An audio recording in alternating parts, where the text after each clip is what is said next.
here we go. Today we're going to derive some of those exponential growth equations that you learned in calculus. We're not going to spend a ton of time in practice using them, but I want to walk you through this process because it is going to show up in multiple choice. We'll dig into some more of that tomorrow. But the idea of proportionality is going to come back to us. You probably did some things with direct proportionality and indirect proportionality somewhere along your way. Do you remember any of those? Okay. Direct proportionality basically says if a quantity gets bigger, the quantity that it's directly proportional to will also get bigger. So the basic direct proportional equation a lot of times has something to do with a constant k, where we do y equals k times x, is a basic way of saying y is directly proportional to x. And they differ by some constant. Basic linear equation, the larger k gets, the faster the rate of change gets, that kind of thing. Indirect proportionality would be something like this. That's the basic equation for indirect proportionality. Hopefully you've seen some of those things in geometry or higher algebra along the way. If you don't remember them, it's not the end of the world, but you want to probably, before you take an ACT test, revisit the idea of direct proportions, because I believe that is language they use. So basically, what we need to know today is if they're directly proportional, that means they are a constant multiplier away from each other. And how that applies to population growth, we might say something like the rate of change of population is directly proportional to the current population. That makes sense, doesn't it? Especially when you think of things in terms of science and bacteria growth. The amount of bacteria in the petri dish after 1 hour is going to be a percentage growth of the bacteria population the hour before, right? That kind of makes sense?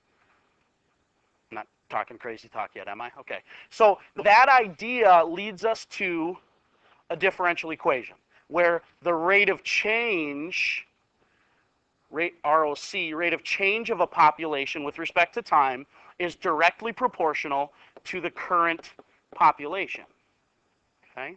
Which you should recognize as a, okay, I'll fill in the blank for you, a separable differential equation, okay? Differential equation, by definition, again, is an equation that has that involves a derivative that has a particular solution, which would be the function. So the question would be, if this relationship is true, and this relationship is true for many populations that have percentage growth rates, what would be an equation that models P? And this is the thing. This is one of the things we've been doing over the last couple of days with separable differential equations. So let's take a look. If we have separable differential equations, what's the first thing we have to do in order to start earning points? Separate the variables. So let's separate the variables. Does it make sense to have p's on the left or p's on the right? Let's go p's on the left. So this would be 1 over p dp equals k times dt. What is k? Some sort of constant multiplier. So don't get fooled by the fact that there's a new letter here. This k does not represent a variable. This k represents a constant. We okay there? And I'm putting it on the side with the dt, and we'll deal with it in just a moment when we integrate. Okay, we separated the variables. Let's integrate. What's the antiderivative of 1 over p dp? ln, natural log, absolute value of p. Okay, question?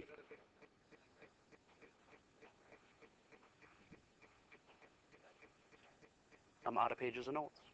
I passed the pages of notes back, didn't I? See if I have an extra one. Ah, you may have been out of the room. Send that back. Okay? All right. Antiderivative of k dt. What is k? A constant. What's your favorite constant? 2. What's the antiderivative of 2 with respect to time? No, antiderivative. Not derivative. Derivative would be 0. Antiderivative is kt plus c. Picture it as being a 2. If it was a 2, what's the antiderivative of 2? 2t plus c. Good? Okay. Do we have a c that we can solve for at this point based on the information given? No, we are looking for a general solution. Okay? I'm going to do a little fuzzy stuff right here, but I think when we put it into perspective, it's going to make sense. What does P represent? Population. And population values are always going to be positive, so absolute values. Need them? No. See you later. Let's go right to natural log P equals K times T plus C. We'd like to have an equation that models the population. So how do I get the P by itself? It's inside a natural log. E to the. So this is going to be P equals, I'm going to take that a step up. P as a function of time is going to equal E to the KT plus C. Good so far? Okay. What is C? It's a constant of integration. I'm going to do a little bit of play in here. I'm going to jump over here. I'm going to say that P of T, and this should all make sense algebraically based on what you've done in pre-calc and higher algebra. That should be a logical next step, right? It's really important that you know what to do, and I think this kind of reared its ugly head yesterday in some of our FRQ work, but when we've got a sum as part of an exponent, that can be rewritten as a product of two exponential expressions, okay?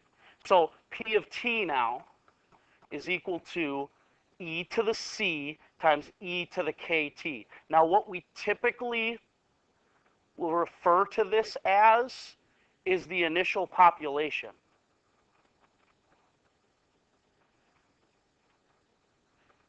Based on what you know about the word initial, why does it make sense to have that as the initial population? What does initial imply? T equals 0, and when I put 0 in for T, what happens to this expression? E to the 0 is 1, so if no time has passed, this factor is 1. If no time has passed, it makes sense that that term in front is the initial population, right? Okay, so the equation we're going to use throughout the day today is P of T equals P naught, P sub 0, P naught, times E to the KT. You might even see it as this.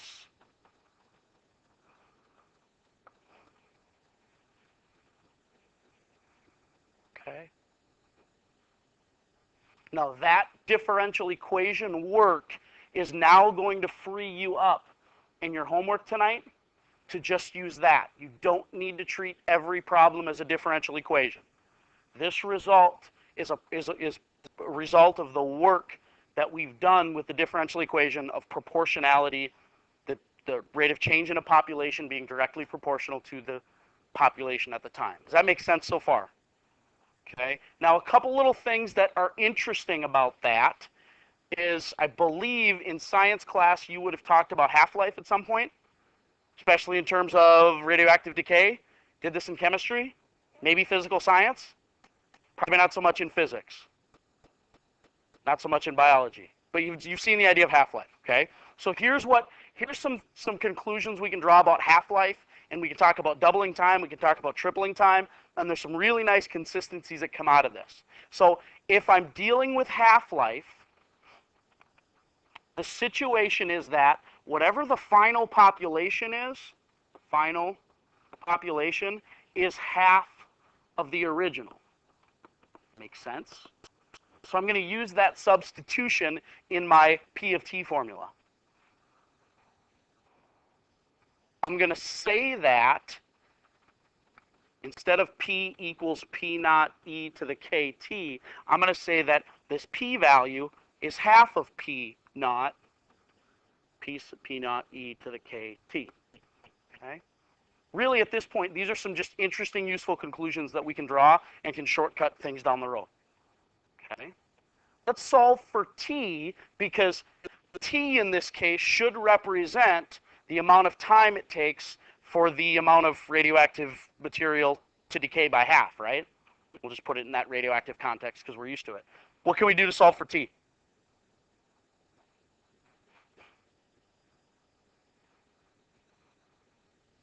What do I want to get rid of? Let's divide by the P naught, right? And we get 1/2 equals e to the kt. How do we get t by itself? Natural log. Natural log of 1/2 equals k times t.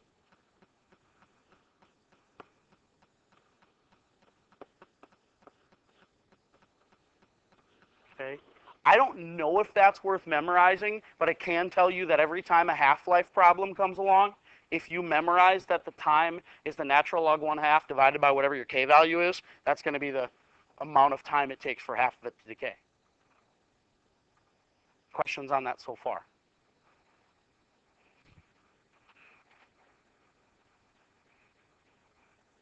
Okay.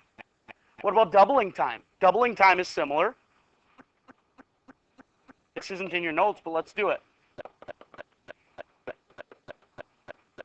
Doubling time, same idea. The amount of time it takes for your population to double. This ends up happening in a lot of financial applications. A lot of times if you go to meet someday when you're old enough, you'll go and meet with a financial advisor and they'll talk about how much money do you need to save for retirement. A lot of times, to put it into simple context, they'll say, well, you've got so many doubling times based on today's current interest rates. How many doubling periods do you have left before you retire?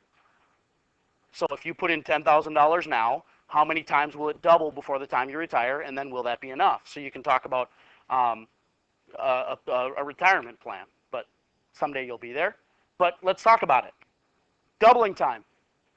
If I have some sort of P naught times e to the kt, if I want that to double, what's my final? 2 p sub 0, right? Does that make sense? What happens to the p sub 0s? Same thing we did over there on the left-hand side, right? Divide them out. So 2 equals e to the kt. Do you see a common theme here? What am I about to do? Take a natural log. Natural log of 2 equals k times t. So your doubling time is the natural log of 2 divided by that k value. What if it was tripling time? What would change if it was tripling time? I don't want to go through all of this. What would happen if it was tripling time? This 2 would change to a 3. You could do quadrupling time really easily. Are these worth memorizing? I don't know. I think they're nice. This one is nice to have. Doubling time and half-life are both nice to have. We'll talk about what that looks like in the multiple choice context. These things do not show up on the exam as much as other things. This is kind of a minor point of emphasis, but it's something that's there. I want to walk you through what, actually, there's your last piece of notes. I don't know if that, I don't know that this is earth-shattering at all, but on the stuff that's on the exam, we will actually look at the multiple choice ones. Maybe we should do that today. So let's do that. Let's do that today. But I want to at least get you through. I want to do this one. Okay. This is a problem that's going to be similar to what your homework is like. And these are going to feel like this is not in your notes. I'm sorry. I added this after the fact. So this is in your notes. If you want to jot down a note or two about that type of problem, just say drug eliminated from the body at 15% per hour. How many hours does the amount of drug reach 10% of the initial dose? So take just a moment and jot something down there that helps you remember what this is. I'll pause for. All right. This is kind of what you're going to be working on in homework tonight. And again, this is going to feel a lot like pre-calc homework because there's not a lot of differentiating or anti-differentiating to do. The key here is you want to recognize right off the bat that this is exponential decay. Pretty easy to recognize as exponential decay. And here's what you want to do. You want to set up drugs eliminated from the body at a rate. Your kidneys and all your other internal organs process drugs out of your bloodstream. So let's use this because it's exponential decay, right? So the first thing is you want to jump to that. The skill here is, the question is how many hours the amount of the drug really reached 10%. We need to know what K is. And up to this point, we were leaving things with a K in it, but in practical application for this problem, we need to know what K is. So in order to find out what K is, you're going to need to know an initial or how it relates to a final, and you're going to need to know a time value so we can solve for K. The key here is it loses 15% per hour. And you want to do some sort of manipulation here and use a nice time value that you like. Times 0 isn't going to help us. We're going to use, the easiest way to do this is let t equal 1. Because after 1 hour, you have a very predictable relationship. After 1 hour, how is the initial population related to the final population?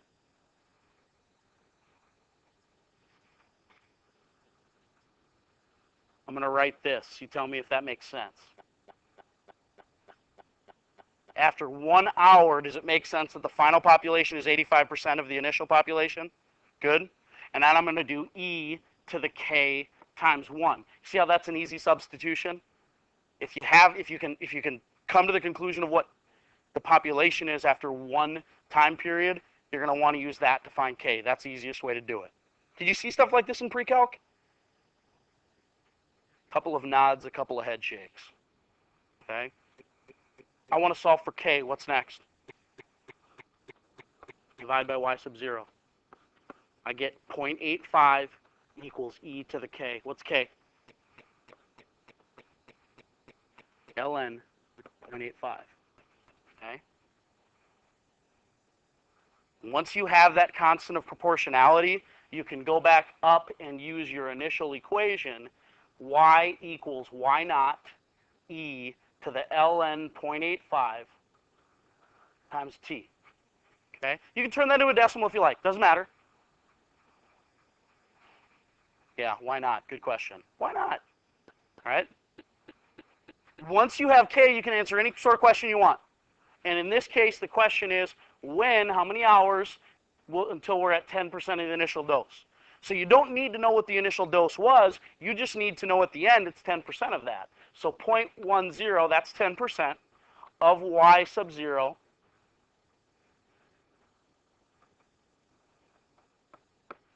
and then again, it feels like pre-calc, but we're going to solve for t. Can we get rid of the y naughts? Of course we can. Why not?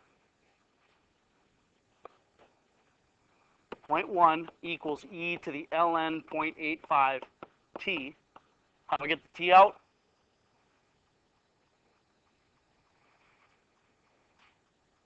ln again, right? Natural log to get the t out of the e.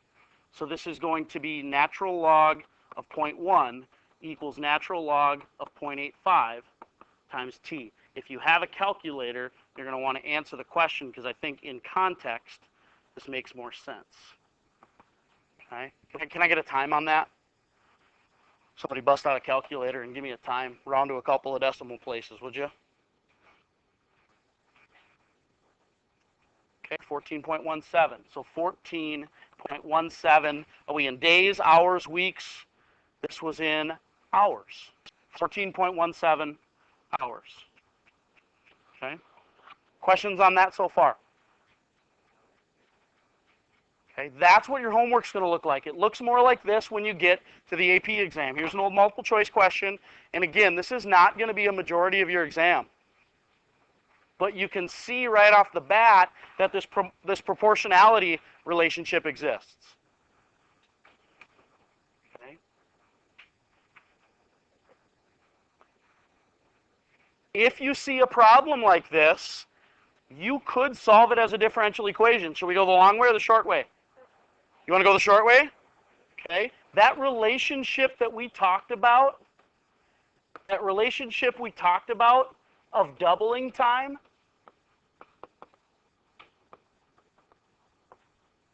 if you don't remember the shortcut, you can do the shortcut. If you don't remember, it can be a reasonable process. What's the shortcut for doubling time? What's k for doubling time?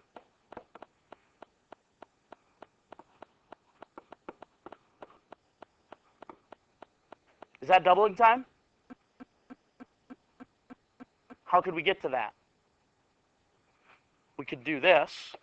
We know that we've got this proportionality thing, right? That's what we started with at the beginning of the notes. So if you didn't remember that, you could go here. Y equals y naught e to the kt, because you know that that differential equation, because it's proportionality, will lead you right to this, right?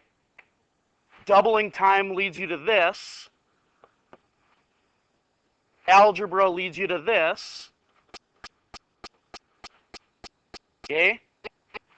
So k is equal to the natural log of 2 over t. If you memorize that, great. I don't think it's one of the high priority memorization things. I think you should. I think if you had to choose between this and one of the derivative rules, put the derivative rule in your brain. But because you can logically get to it using this. Okay? So the question says, if the population doubles every 10 years, what is k? Calculators, please, because these are decimal representations. K should be the natural log of 2 divided by 10. What is the natural log of 2 divided by 10? Make sure you close the parenthesis after the natural log before you divide by 10, because don't divide by 10 on the inside. Did you divide by 10 on the inside or divide by 10 on the outside? Okay, what is it? Anybody else get that? Okay. This specific skill hasn't shown up on an FRQ. Doesn't mean it can't, but it's a good multiple choice problem that shows up on a semi-regular basis on the AP exam. Okay. Want to give you the strategy and the opportunity to play with it a little bit. All right. Let's call it a day. Do some book work tonight. We'll talk some more FRQs tomorrow.